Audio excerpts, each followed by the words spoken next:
Hello and welcome to Budget New.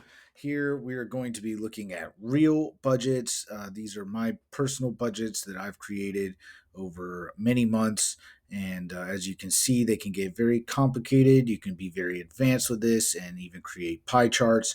But what we are going to do is start from scratch and simplify things for you. So, as you go into Excel and create a new file, you're going to see a lot of preloaded tools. We just want a blank spreadsheet or workbook.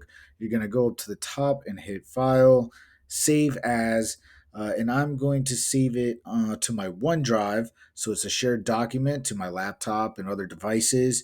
If you go in here, you can type and just create whatever you want to name it. I'm going to name this Budget for Video, and then you're going to go to the bottom here and hit Save, and that is your first step in creating your own personal budget.